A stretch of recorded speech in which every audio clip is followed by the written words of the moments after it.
Bonjour, c'est Ursule encore. On est le 4 octobre 2023. Je viens sonner la trompette ce matin encore et je viens proclamer le retour de notre Seigneur Jésus-Christ. Amen et alléluia, soyons tous bénis, soyons remplis de sa joie. Amen. Alors, chaque maison sera visitée. Amen. Chaque maison sera visitée. Et c'est comme ça que Dieu agit, n'est-ce pas? Pour toute personne qui dit qu'elle lui appartient, il visite la maison. Amen. Et il visite aussi chaque maison de toute personne créée à son image parce qu'il veut les amener à lui. Alors il visite. Que la personne soit dans toutes sortes de religions, de fausses religions, il les visite par des rêves, par des visions, des situations. Vraiment, dans le but de les attirer à lui. Parce que Dieu, il aime ses enfants, n'est-ce pas? Il aime sa création. Et il n'y a personne qui dira sur la terre qu'elle n'a pas été visitée par Dieu. Parce que dans le livre des Actes, c'est dit, Dieu a voulu que les hommes le trouvent en tâtonnant. Tous les hommes, il a voulu que les hommes les trouvent en tâtonnant. Alors quand bien même tu serais né dans une famille chrétienne, si tu ne trouves pas le Seigneur Jésus, tu te retrouves tout simplement à pratiquer de la religion. Parce que tu te dis, Jésus-Christ, nous l'avons dans notre famille depuis longtemps. Et donc voilà, nous sommes la famille qui marchons avec Jésus. Mais Jésus ne marche pas avec une famille. Il marche avec chaque individu. Et si dans votre famille, chaque individu a une relation avec le Seigneur, alléluia.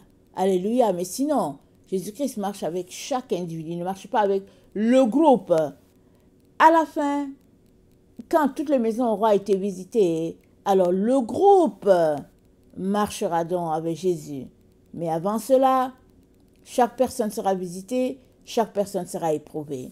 Alors, dans 1 Pierre 1, le verset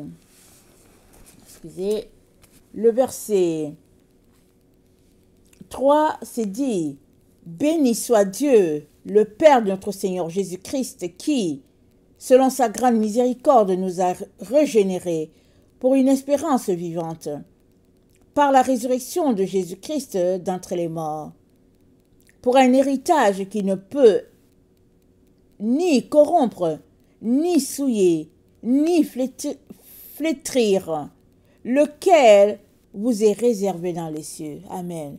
L'héritage est réservé aux enfants de Dieu dans les cieux parce que cet héritage ne peut pas être souillé, ça ne peut pas flétrir, ça ne peut pas disparaître, ça ne peut pas mourir parce que il l'a acquis. C'est dit quoi? Il l'a acquis par sa résurrection d'entre les morts. Alléluia. Jésus-Christ est ressuscité. Il a donné vie à tout ce qui était fané, tout ce qui avait été détruit par le péché d'origine. Alors, au verset 5, c'est dit, « À vous qui, par la puissance de Dieu, êtes gardés par la foi pour le salut prêt à être révélé dans les derniers temps. » Amen. On est dans ce temps-là. Le salut prêt à être révélé. Et c'est Pierre qui a écrit. Ils ont vécu avec Jésus, ils ont marché avec Jésus. Et lui, il dit, le salut prêt à être révélé. Il dit, dans les derniers temps. Comment parle-t-il de salut si ça s'arrêtait tout simplement à donner sa vie à Jésus? Amen. Et le salut prêt à être révélé dans les derniers temps, c'est que il y a une seule route, vraiment étroite, resserrée, et c'est le chemin qu'a emprunté notre Seigneur Jésus-Christ, et c'est la voie de la sainteté, de la pureté, la voie de la chasteté. C'est ça, la seule voie qui existe. Si tu veux aller toucher à ton héritage, voilà le chemin. Alors, dans Apocalypse 14, voilà ce qui est dit au verset 13, c'est dit, « Et j'entendis du ciel une voix qui disait, « Écris, heureux dès à présent les morts qui meurent dans le Seigneur. Oui, dit l'Esprit, afin qu'ils se reposent de leurs travaux, car leurs œuvres les suivent. » Les morts qui sont morts dans le Seigneur, ils sont entrés dans leur héritage. Et la génération de la fin est là pour demeurer sur la terre, pour repeupler la terre, selon le plan de Dieu. Donc, il y a plusieurs qui sont partis, qui vont venir donner un coup de main sur la terre pour que les choses puissent marcher comme Dieu l'a établi.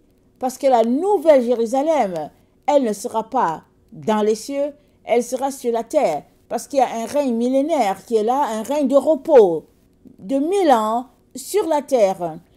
La terre va connaître un gouvernement tel que les gens ne l'ont jamais expérimenté, un gouvernement dirigé par notre Seigneur Jésus-Christ, là où règne la paix, le bonheur, où les animaux habitent avec, où le lion habite avec l'agneau, et où c'est la paix, il n'y a pas de méchanceté.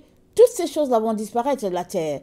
Et nous sommes dans ce temps-là, et ce salut révélé est tout simplement le point que Dieu pointe dès le départ, ce point-là qui se rattache uniquement à la pureté de Dieu.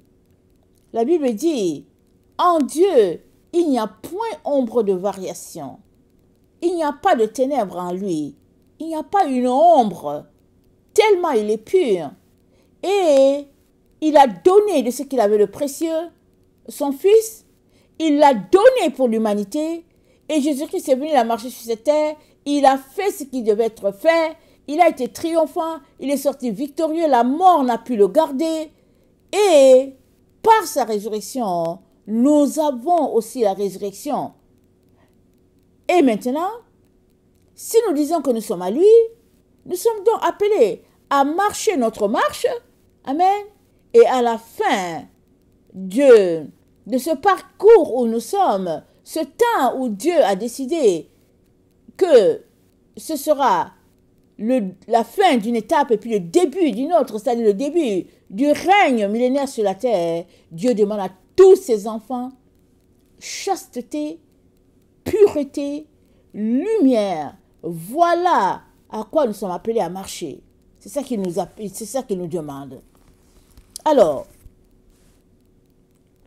on continue le texte. C'est dit, afin que, le verset 7, afin que l'épreuve de votre foi, plus précieuse que l'or périssable, qui cependant est éprouvé par le feu, ait pour résultat la louange, la gloire, l'honneur, lorsque Jésus-Christ apparaîtra. L'épreuve de votre foi, plus précieuse que l'or périssable. Alors, vous savez, quand on parle d'or, souvent on ne s'arrête pas pour réfléchir. Mais chaque fois qu'il y a de l'or, quand tu as de l'or en main, regarde ça bien. Ça vient de la fournaise. Ça vient d'avoir été travaillé dans une fournaise à un feu tellement intense que si tu es là à côté, tu ne peux pas demeurer à cet endroit. Tu vas sortir. Surtout quand c'est fait de manière traditionnelle. Alors, quand tu regardes l'or en main là, et tu le vois, tu l'apprécies, il vient d'avoir été battu et battu et battu afin que l'extraction de l'or pur se fasse. Et ce que tu as en main, c'est le résidu. Le résidu, c'est ça que tu apprécies tant. Mais si on te montrait tout le travail qui sortait de là, tu serais vraiment impressionné par les étapes que subissent de l'or tiré de la terre. Tu serais étonné. Et Pierre prend cet exemple-là pour dire l'épreuve de notre foi est plus précieuse que l'or. C'est-à-dire que l'étape par laquelle passe l'or, c'est intense, n'est-ce pas? Mais il dit, notre foi est plus précieuse que cet or-là. C'est-à-dire, notre foi passera par des épreuves tellement intenses que Dieu va extraire le meilleur de nous. Pourquoi? Parce qu'il nous aime. Comme il nous aime, il nous visite et il nous travaille. Comme le potier travaille l'argile, et quand il voit du jus dans une personne, amen, il prend cette personne-là et il la fait passer par l'épreuve du feu. Amen. C'est ça que Paul a dit dans 2 Corinthiens 3. Voilà ce que Paul dit. Non, dans 1 Corinthiens 3, excusez-moi, il ne faut pas que je me trompe. Dans 1 Corinthiens 3, Paul dit, au verset 14, il dit, si l'œuvre bâtie par quelqu'un sur le fondement subsiste, il recevra une récompense. Si l'œuvre de quelqu'un est consumée, il perdra sa récompense. Pour lui, il sera sauvé, mais comme au travers du feu. Donc, il y a un feu qui est là. Mais le feu que nous voyons avec nos yeux, ou bien sur lequel nous faisons cuire nos aliments, c'est du feu physique, n'est-ce pas? Ici, c'est le feu spirituel. Et le feu, c'est les épreuves par lesquelles les êtres humains passent, alors que Dieu est en train d'extraire l'or, il est en train d'extraire le bijou qu'il y a dans la personne. Et c'est ce résidu-là qui va appartenir à Dieu. Alors, si le résidu, c'est de l'or, c'est du diamant, c'est je ne connais pas tous les métaux, si c'est cette pierre-là, alléluia, Dieu sera heureux, il sera content, la personne aussi. Mais si l'épreuve du feu ne rapporte rien, la personne sera tout simplement jetée à l'extérieur. Comme nous avons cette parole-là que le Seigneur nous a donnée dans Luc 19, dont dans Luc 19, on connaît bien l'histoire du maître qui est parti. Il a donné 3 mines à chacun, il leur a donné chacun une mine. Alors, il est parti et puis il leur a dit qu'il reviendra. Et il est parti très loin pour se faire investir. Alors, c'est dit qu'il appela 10 serviteurs, il donna à chacun une mine. Alors, je ne sais pas pourquoi on n'a pas parlé des autres, mais on a parlé de 3. Il y a l'un dont la mine a rapporté 5. Il y a l'autre dont la mine... attendez. Il y a l'une, pardon, dont la mine a rapporté 10. Et puis l'autre, la mine a rapporté 5. Et puis l'autre, qu'est-ce qu'il a dit au verset 20? Un autre 20, il dit, Seigneur, voici ta mine, car je l'ai gardée dans un linge, car j'avais peur de toi, parce que tu es un homme sévère, tu prends ce que tu n'as pas déposé, tu moissonnes ce que tu n'as pas sémé. Et le maître lui dit, je te juge sur tes paroles, méchant serviteur, tu savais que je suis un homme sévère, prenant ce que je n'ai pas déposé, moissonnant ce que je n'ai pas sémé. Pourquoi donc tu n'as pas mis mon argent dans une banque, afin qu'à mon retour, je le retirasse avec un intérêt? Puis il dit à ceux qui étaient là, ôtez-lui la mine, et donnez-la à celui qui a 10 mines. Il lui dit, Seigneur, il a déjà 10 mines. Je vous le dis, on donnera à celui qui a, mais à celui qui n'a pas, on ôtera même ce qu'il a. Au reste, amenez ici mes ennemis, qui n'ont pas voulu que je régnasse sur eux, et tuez-les en ma présence. Alors, le Seigneur est en train de dire ici, parlant de celui-là qui n'avait rien, quel était son comment on appelle ça? Sa récompense? Sa récompense était que la mine qu'il avait, on l'a donné à celui qui avait 10. Donc, il a perdu ce qu'il a. Et Jésus-Christ le dit au verset 26, il dit, je vous le dis, on donnera à celui qui a, mais celui qui n'a pas, on ôtera même ce qu'il a. Alors, avant de savoir ce que tu as, alors le Seigneur te passe par l'épreuve du feu. Lui, il était serviteur. de ce maître-là. Alors, c'était normal que le Seigneur puisse passer un test pour savoir qui est qui et aussi pour pouvoir leur donner une position, n'est-ce pas?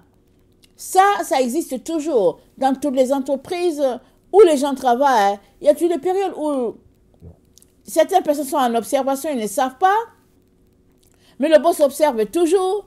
Et d'autres encore, le boss veut se choisir 1, 2, 3, quelques personnes en qui il a confiance. Et alors, il met en place une épreuve. Souvent, c'est une épreuve, il ne dira pas. Et celui-là qui est vraiment fidèle, honnête, il aura le poste et les autres pas, ou bien certains seront renvoyés. Mais donc, ça, c'est vraiment monnaie courante. Et ici, dans le cas des mines, il y a un qui, au lieu de travailler, ne l'a pas fait. Et à la fin, au lieu de demander pardon pour que la grâce lui soit accordée, il a plutôt jugé son maître et puis il l'a traité de ce qu'il n'était pas. Et à la fin, qu'est-ce qui lui est arrivé? Le Seigneur a dit, amenez ici mes ennemis qui n'ont pas voulu que je règne sur eux. Tuez-les en ma présence. Alors, souvent, on ne veut pas l'épreuve. On veut tout simplement vivre notre vie en disant, Seigneur, je t'aime, tu sais que je t'aime. Et on lui donne un peu des miettes et puis on est là. Mais toute personne qui a quitté le ciel en direction de la terre est venue avec une mission que Dieu lui a remis. Sûr et certain, Dieu lui a remis une mission. Arrivé sur la terre, qu'est-ce qui s'est passé? On ne sait pas pour chaque personne, n'est-ce pas? C'est chacun qui peut dire pour lui. Mais à la fin, tu retourneras à celui-là qui t'a envoyé en mission sur la terre. Tu retourneras à lui pour rendre compte. Mais avant que tu retournes à lui, il va visiter ta maison. Puisque c'est lui qui t'a envoyé sur la terre, il va venir savoir comment tu vas. Alors moi, je ne sais pas dans les différentes tribus, mais dans la tribu dont j'origine, d'où je viens, quand un père donne sa fille en mariage et tout, après un certain temps, ils vont passer, quelqu'un de la famille va passer pour visiter, pour savoir comment ça va. Est-ce qu'elle est bien traitée par son mari, notre fille? Comment est-ce que les choses se passent? Et c'est normal. C'est normal que le père passe pour savoir si l'enfant qui est sorti de la maison est bien traité par le soi-disant mari ou pas. Alors, c'est quelque chose comme ça. C'est normal que Dieu vienne visiter ta maison. Il t'a envoyé. Il t'a envoyé en mission sur la terre. Il vient voir comment est-ce que les choses marchent. Est-ce que tu es sur le droit ou pas? Et très très souvent, il ne va pas te laisser comme ça. Il va te donner des signes, des symboles, des rêves, des visions, des paroles pour te dire, tu es en mission, retourne à ce que tu es venu faire. Tu es dans une situation d'oubli, retourne à ce que tu es venu faire sur la terre. Et par des paroles, par des symboles, par des signes, il va te rappeler d'où tu viens. Mais si, étant venu, tu as pris goût à tout ce qui se passe sur la terre, tu as pris plaisir à ce qui se passe ici, il se pourrait que tu aies complètement oublié pourquoi tu es là. La plupart des gens oublient. Parce qu'une fois qu'on traverse la voûte terrestre, on oublie. Mais Dieu est tellement bon pour ramener à la mémoire de ses enfants tout ce qu'ils sont venus faire sur la terre. Alors, cet ouvrier donc était dans un test avec ses deux autres collègues. Et le test est fini quand le maître est venu. Mais quelle surprise pour le maître d'entendre tout ce que le serviteur disait. Sans remords, sans regret, sans excuse. Il ne s'est pas remis en question une seule fois. Il a plutôt jugé le maître. Il s'est transformé en juge de son maître. Et à la fin, le résultat est que il a été chassé de la présence de son maître parce que sa maison avait été visitée. Et qu'est-ce qu'il avait pour son maître? Il avait plutôt des injures pour son maître. Il n'avait pas des paroles de grâce, des paroles de miséricorde pour son maître, de repentance, il n'en avait pas. Et ça, c'est un peu dans cela que se retrouvent plusieurs personnes. Mais tant que tu es sur la terre, si tu penses que cette situation s'accorde à toi, il est important de venir devant Dieu, les genoux au sol, les pleurs, les larmes, il te fera grâce. Amen, il te fera grâce parce qu'il est miséricordieux, notre Dieu. Amen et alléluia. Le deuxième cas que j'apporte, parce que j'ai apporté plusieurs cas ici, qu'on regarde, n'est-ce pas? Le deuxième cas que j'apporte ici, c'est le cas du roi Nabuchodonosor. Amen. Alors, dans Daniel 4, on connaît l'histoire, n'est-ce pas, qui s'est passé avec le roi Nabuchodonosor, un roi vraiment bon, gentil, mais très arrogant. Alors, il montrait aux autres toute sa gloire terrestre. Et bien qu'il était un roi païen, Dieu lui avait donné un rêve sur toutes les choses qui allaient arriver sur la terre. Et les enfants de Juda qui étaient là-bas ont interprété les rêves, c'est-à-dire Daniel était dans la cour du roi, il travaillait là-dedans. Et Daniel est celui-là qui Dieu a donné une révélation pour que le roi ait l'explication de tous ses rêves. Et le roi a reçu une forte, un rêve sur un arbre vraiment gigantesque. Et puis, Daniel lui a dit, cet arbre, c'est toi. Cet arbre, c'est toi. Et Daniel lui a dit, au roi, au fait, tout le monde mange sous cet arbre. Dieu a béni cet arbre. Mais le roi a un problème d'arrogance qu'il faudrait changer afin tout simplement que Dieu ait sa place pleinement dans ton cœur. Mais après avoir reçu le rêve sur la statue, vraiment sur grand arbre énorme, gigantesque qui dominait tout, ses conseillers lui ont dit de bâtir une statue qui va représenter vraiment ce qu'il a vu. Et les mêmes conseillers ont suggéré que tout le monde puisse venir se mettre à genoux à cet arbre. Or, si Daniel est venu donner l'explication, c'était plutôt pour que le roi évite d'avoir le jugement de Dieu sur lui, parce que Dieu était en train de visiter sa maison. Par ce rêve-là, Dieu était en train de visiter la maison du roi Nabuchodonosor. Amen. Et lui, le roi Nabuchodonosor, en donnant le témoignage, il dit au verset 4 de Daniel 4, il dit « Moi, Nabuchodonosor, je vivais tranquille dans ma maison et heureux dans mon palais. J'ai eu un songe qui m'a effrayé, les pensées dont j'étais poursuivi sur ma couche, et les visions de mon esprit me remplissaient d'épouvante. J'ordonnai qu'on fît venir devant moi tous les sages de Babylone, afin qu'ils me donnassent l'explication du songe. Alors vinrent les magiciens, les astrologues, les chaldéens et les devins. Je leur dis le songe, et ils ne m'en donnèrent point d'explication. En dernier lieu, se présenta devant moi, excusez-moi,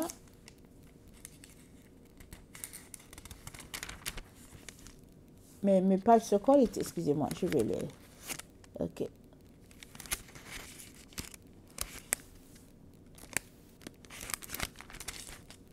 Daniel se présenta devant moi. Daniel, nommé Beltsatar, d'après le nom de mon Dieu, et qui a en lui l'esprit des dieux saints, et je lui dis le songe.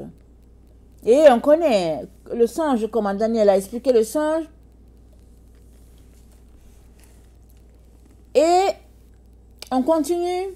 Je vais sauter, n'est-ce pas, parce que c'est très très long. Et il nous dit que c'est Daniel qui est venu lui expliquer le songe. Et le roi dit, Au verset 23, je saute au verset 23.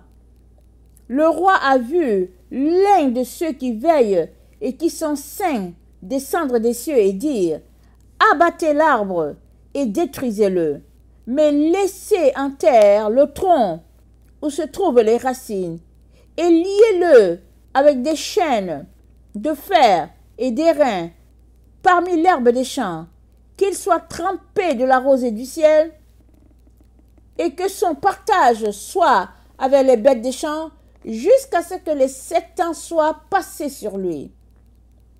Alors Daniel lui dit: voici l'explication au roi. On te chassera du milieu des hommes, tu auras ta demeure avec les bêtes des champs, et l'on te donnera comme au bœuf de l'herbe à manger. Tu seras trempé de la rosée du ciel. Et 7 ans passeront sur toi, jusqu'à ce que tu saches que le Très-Haut domine sur les règnes des hommes, et qu'il le donne à qui il lui plaît. L'ordre de laisser le tronc où se trouvent les racines de l'arbre signifie que ton royaume te restera quand tu reconnaîtras que celui qui domine est dans les cieux. C'est pourquoi, ô roi, puisse mon conseil te plaire. Mets un terme à tes péchés en pratiquant la justice et tes iniquités en usant de compassion envers les malheureux, et ton bonheur pourra se prolonger. Quel conseil! Quel conseil de Daniel! Daniel lui dit: écoute, voilà, on va te chasser du milieu des vivants. Tu es devenu comme un animal. Mais, roi, va demander pardon. Demande pardon, humilie-toi. Ça, c'est au verset 27. Il lui dit: humilie-toi, s'il te plaît. Il dit: mets un terme à tes péchés en pratiquant la justice, et puis un terme à tes iniquités en usant de compassion. Il dit: envers les malheureux, et ton bonheur pourra se prolonger. Et Dieu le dit encore à beaucoup de gens sur la terre. Alors, Dieu a visité la maison du roi Nabuchodonosor, un roi païen. Dieu voulait lui faire grâce. Il lui a donné des rêves extraordinaires pour le mettre en garde. Mais le roi était trop imbu de lui. Il était trop rempli. Il n'avait pas de place pour Dieu. Alors, au verset 34, le roi Nabuchodonosor dit: après le temps marqué, moi, Nabuchodonosor.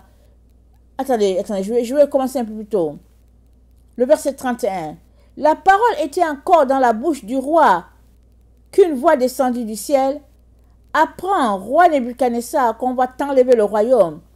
On te chassera du milieu des hommes, tu auras ta demeure avec les bêtes des champs, on te donnera comme au bœuf de l'herbe à manger, et 7 ans passeront sur toi, jusqu'à ce que tu saches que le Très-Haut domine sur le règne des hommes et qu'il le donne à qui il lui plaît. Et c'est le roi qui parle, il donne son témoignage. Il dit: au même instant la parole s'accomplit sur Nebuchadnezzar.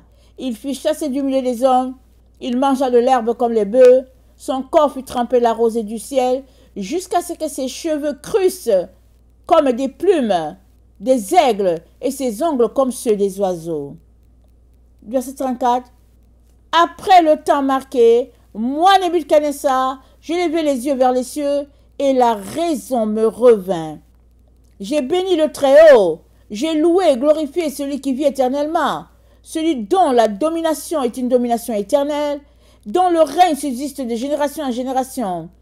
Tous les habitants de la terre ne sont à ses yeux que néants. Il agit comme il lui plaît, avec l'armée des cieux et avec les habitants de la terre.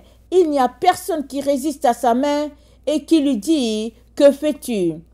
En ce temps-là, la raison me revint. La gloire de mon royaume, ma magnificence et ma splendeur me furent rendues. Mes conseillers et mes grands me demandèrent. Je fus rétabli dans mon royaume et ma puissance ne fit que s'accroître.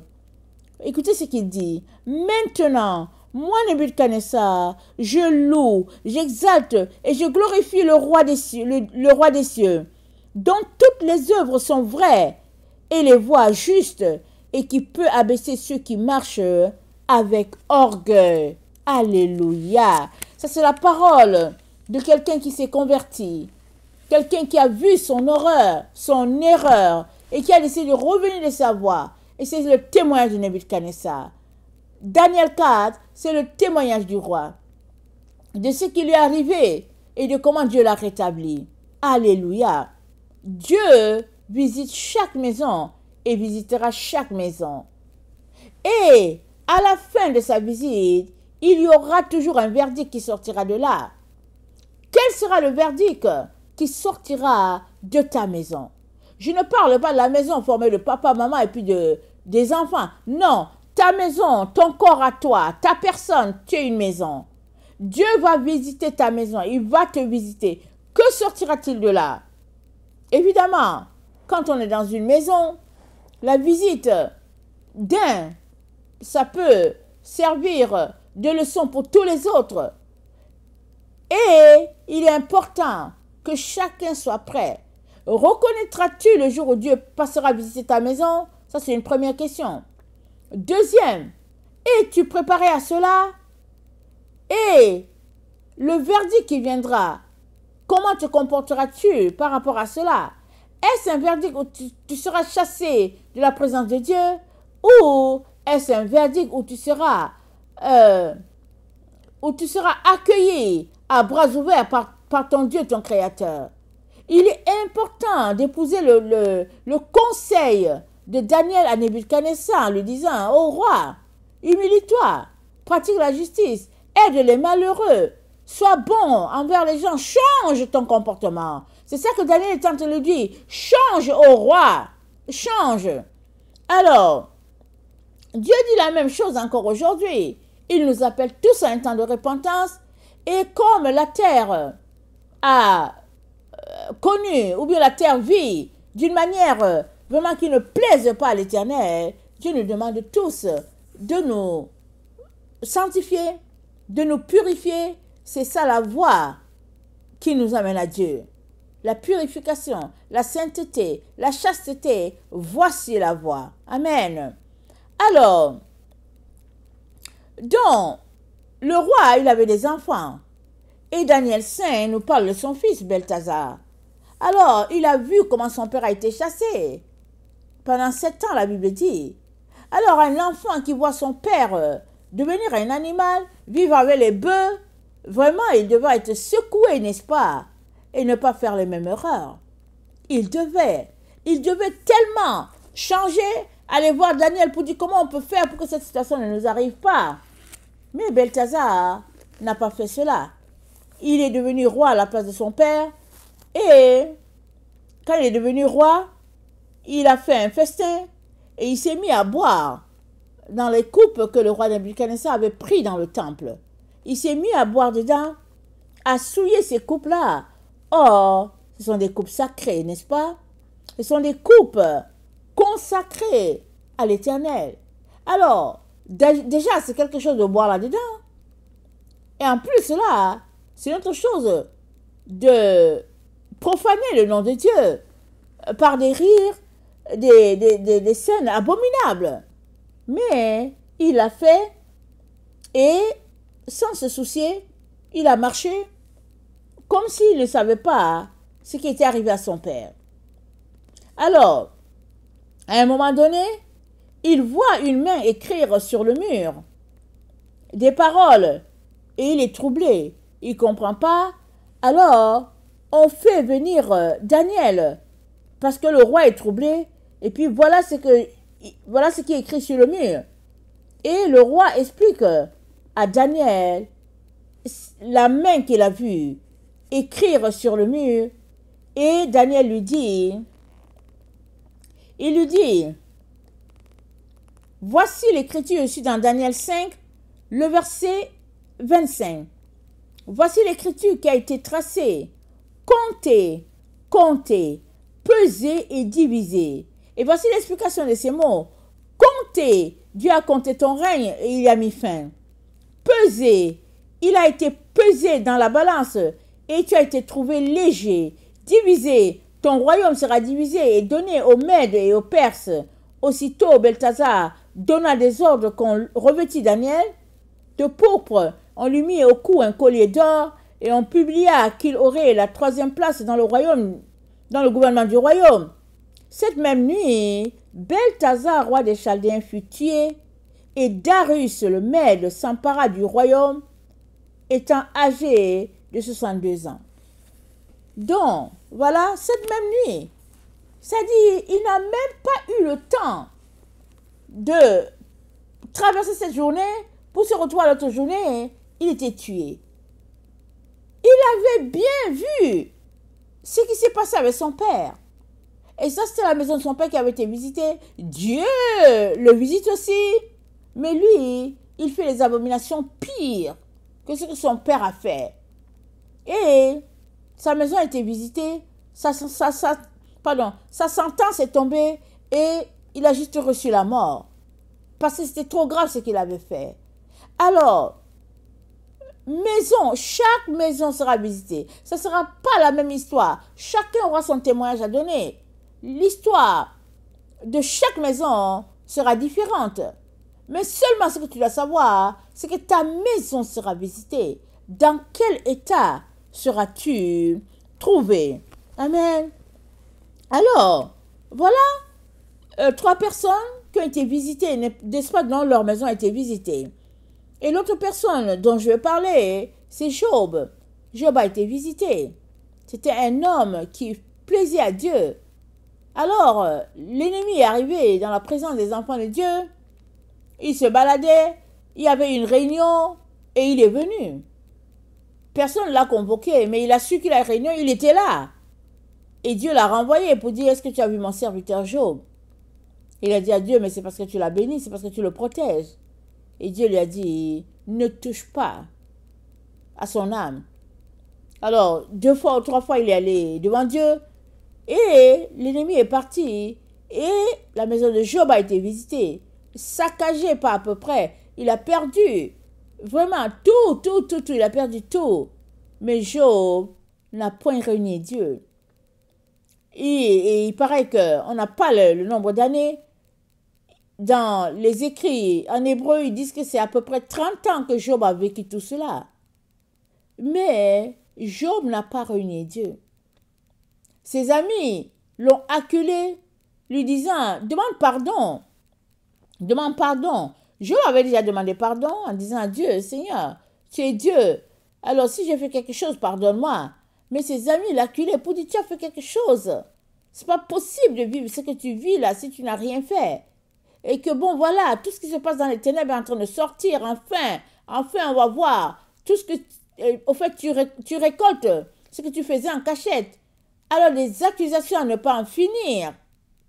Mais à la fin, Dieu a rétabli Job et il a demandé à ses amis d'aller pour que Job prie pour eux. Parce que sinon, ils allaient goûter à sa punition. Job a prié pour ses 3 amis pour que Dieu leur pardonne leur comportement. Et à la fin, Job a dit, mon oreille avait entendu parler de toi, mais mon œil t'a vu. Alors Job est passé à un autre niveau supérieur, un autre niveau de gloire, un autre niveau de relation avec Dieu, et il s'est dit que Dieu lui a remis au double de tout ce qu'il avait perdu. Il a encore eu 10 autres enfants, et cette fois-ci, il traitait les filles au même titre que les garçons. On comprend que dans la première fois, c'était plus les garçons qui étaient en honneur, mais au deuxième tour, les filles aussi avaient la même place que les garçons dans son cœur. Il avait appris quelque chose de toute cette situation-là. Et sa maison a été visitée. Et elle a été pillonnée, pas à peu près. Et c'était l'ennemi qui était en arrière de lui, qui le poursuivait afin qu'il puisse renier son Dieu. Mais Job a gardé le regard fixé sur son Dieu. Il a gardé la foi malgré tout ce qui se passait autour de lui. Job a gardé la foi. Il n'a pas cédé. Et finalement, pour le pousser à céder, ses amis sont venus pour faire pression. Pour lui dire, écoute, arrête là, tu as fait quelque chose. Alors, dis quelque chose. Mais Job a continué de se remettre à Dieu, de crier à Dieu, et Dieu lui a fait grâce. Alors, c'est ça l'histoire de Job. Mais maintenant, l'histoire ne s'arrête pas là, n'est-ce pas? j'ai cité ces 4 personnes-là, on pourrait prendre aussi un autre exemple. Mais Jésus-Christ nous dit, dans Luc 12, il nous dit que nos maisons seront aussi visitées. Alors, dans Luc 12, le verset 35, voilà ce que le Seigneur dit. Luc 12, le verset 35. On va lire. Il dit que vos reins soient sains et vos lampes allumées. Et vous, soyez semblables à des hommes qui attendent que leur maître revienne des noces, afin de l'ouvrir dès qu'il arrivera et frappera. Heureux ce serviteur que le maître à son arrivée trouvera veillant. Heureux ce que le maître trouvera veillant. Quand quelqu'un est en train de veiller, ça veut dire quoi? Ça veut dire qu'il est en train d'arroser son jardin. Il est en train de tenir, de passer en revue son jardin. Et ton jardin, c'est ton cœur. Il est là, en train de tout faire pour ne pas que son Dieu le passe. On ne sait pas quand est-ce que le maître allait revenir. Mais Jésus-Christ a dit, heureux celui-là que le maître trouvera veillant. Alors Jésus-Christ leur racontait ça. Il n'était pas encore parti sur la croix. Mais il était en train de leur dire, je reviendrai pour chacun d'entre vous. Ils avaient une compréhension. Peut-être comprenaient-ils qu'après Jésus-Christ allait les prendre tous. En tout cas, peu importe la façon dont ils avaient compris. Mais dans cette parole, Jésus-Christ est en train de leur dire, heureux celui-là que le maître va trouver veillant. Alors nous savons qu'à la veille, ils ont été dispersés. Chacun avait peur pour sa vie. Il y avait juste Jean qui était là, avec les femmes au pied de la croix. Et Jésus-Christ, amen, les a formés. Il a compté sur eux pour répandre la parole. Et un à un, ils ont été visités. Un à un, ils ont connu des morts atroces. Un à un, ils sont rentrés dans la maison du Père. Jésus-Christ avait prié pour eux, pour que leur foi ne défaille pas. Il a aussi prié pour nous. Mais ce que nous devons comprendre, c'est que chaque maison sera visitée. Et le mot d'ordre de notre Seigneur Jésus-Christ, c'est de veiller. De veiller. Parce qu'il nous dit, votre adversaire, le lion, votre adversaire, rôde comme un lion rugissant, cherchant qui il va dévorer. C'est ça l'histoire. Quand tu es un enfant de Dieu, que tu as décidé de marcher dans la sainteté et dans la pureté, alors tu deviens un objet vraiment d'attaque. Mais tu dois tenir. Puisque ce qui t'a conduit là, c'est pas la recherche des biens. C'est la recherche de ton Seigneur. Alors, puisque c'est ton Seigneur après lequel tu soupires, alors continue de soupirer après ton Seigneur. Continue de veiller. Continue de rechercher la vérité. Demeure dans sa présence.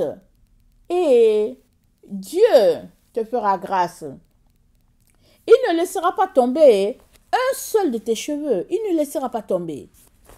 Ce qui se passe avec l'enfant de Dieu, c'est que les enfants de Dieu ont été habitués à une vie facile. Une vie où vraiment tout est donné. Où c'est juste le confort du matériel. Et vraiment une vie superficielle. Beaucoup d'enfants de Dieu sont là. Ils ont cette compréhension-là, une vie superficielle. Et ils ne veulent pas aller plus loin. Mais Jésus-Christ nous dit au verset,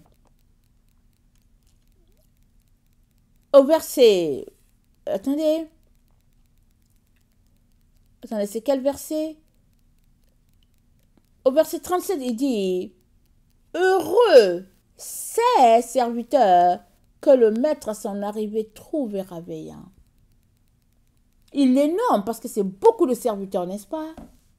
Mais il va visiter chaque serviteur à la fois. Il va visiter chaque maison à la fois.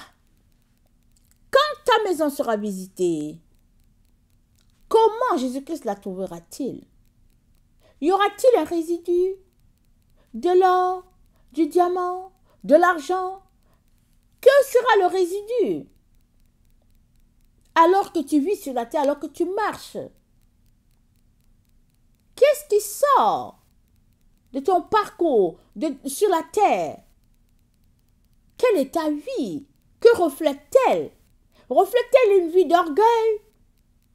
Une vie vraiment versée dans les choses du monde? Ou bien ta vie reflète-t-elle une vie de pureté? Une vie de gloire? Une vie vraiment pure devant Dieu? Que reflète ta vie? Et le Seigneur aujourd'hui encore vient nous intéresser, nous rappeler ce qui est le plus important, l'essentiel, c'est que notre maison soit trouvée pure, vraie, honnête, brillante. C'est ça. Et c'est chacun qui est appelé à faire ce travail. Cette nuit, le Seigneur m'a donné un rêve. Et Jésus-Christ était en train de conduire un bus. Et le bus qu'il conduisait était un bus bleu, la couleur du ciel. Et ce n'était pas tout le monde qui entrait dans le bus.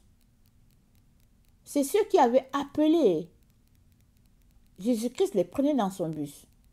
Et je me suis demandé, mais pourquoi le bus était bleu? Et j'ai compris qu'il était bleu parce que c'est le renouveau. Parce que c'est un nouveau départ. Et c'était la couleur du ciel.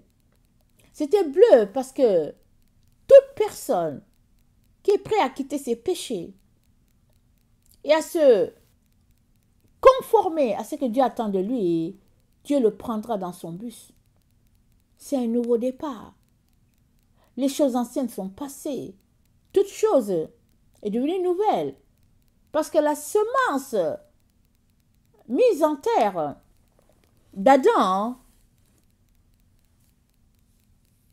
c'est le temps de sa récolte. Dieu maintenant met en terre une semence de pureté, de sainteté, de justice. Une semence sans souillure, du tout, du tout. Et il dit à quiconque veut se réjouir dans le millénium, il dit chasteté, pureté, vérité. C'est ça qu'il attend de chacun. Rien à voir avec le fait que, oh, je suis mariée, voilà, tu amènes ton CV. Rien à voir. Et dans le bus, il s'arrêtait devant les maisons qu'il appelait. Et c'était juste un individu qui entrait. Ce n'était pas un couple, ce n'était pas une maison. Non, un individu qui entrait. Parce que l'individu avait appelé et le bus venait le prendre lui. Lui seul. Et le bus continuait. Et il traversait des maisons. Il s'arrêtait encore devant une autre maison. Et je comprenais que, ah tiens, ici, il a été appelé. Et le bus fait le tour comme ça de la terre. En train de prendre tous ceux-là qui veulent appartenir à Christ. Être unis à lui. Comme dans un mariage. Jésus-Christ ne peut pas être uni à toi alors que tu es encore uni à quelqu'un d'autre. Il ne peut pas. Il ne peut pas être uni à toi alors que tu marches dans la souillure. Parce que il sera fait sur la terre comme au ciel.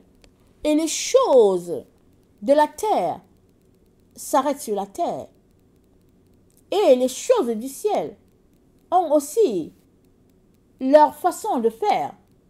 Et dans les choses du ciel, il n'y a rien de la terre qui est là-dedans. Il n'y a rien de chair. Il n'y a rien de sang. Il n'y a que l'esprit.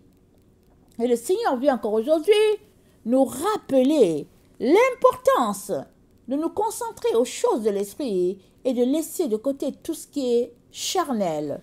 Alors, je terminerai en lisant Jacques 1 et encourager tout un chacun à ne pas s'arrêter sur ce qui frappe les yeux. Tout cela, c'est passager. Ce qui est important, c'est ce qui est éternel. Et Jésus est éternel. Et chacun sera testé, comme on le dit. Chacun passera par ce temps d'épreuve. Parce que il faut bien que le professeur éprouve l'enfant qui dit, qu'il étudie. Donc, alors que j'étais en train de chercher le test de Jacques, le Seigneur me met à l'esprit le test de Apocalypse 3, le verset 10 qui dit « Parce que tu as gardé la parole de la persévérance en moi, je te garderai à l'heure de la tentation qui va venir sur le monde entier. » L'épreuve vient sur le monde entier. Et alors que l'épreuve est là, l'épreuve s'annonce, Dieu vient visiter ta maison pour savoir dans quel état elle est. Alors si il peut te donner encore d'autres éléments pour te faire tenir au moins de l'épreuve, tant mieux. Mais si elle est telle que il ne peut pas habiter, parce qu'il n'y a pas de résidu pour lui, alors il n'y a rien. Et tu vas tomber dans la catégorie où Jésus-Christ dit, à celui qui a, on ajoutera, à celui qui n'a pas, on va lui enlever même ce qu'il n'a pas. On va le lui enlever. Alors, dans Jacques 1, le verset 2, c'est dit, « Mes frères, regardez comme un sujet de joie complète les diverses épreuves auxquelles vous pouvez être exposés, sachant que l'épreuve de votre foi produit la patience. Mais il faut que la patience accomplisse parfaitement son œuvre, afin que vous soyez parfaits et accomplir sans faillir en rien. » Je répète, afin que vous soyez parfaits et accomplis sans faillir en rien. Et si quelqu'un d'entre vous manque de sagesse, qu'il la demande à Dieu, qui donne à tous simplement, sans reproche, et il lui sera donné. Amen. Que le Seigneur bénisse sa parole. Maranatha, Jésus revient. Amen et alléluia. Serons tous bénis. Amen et amen.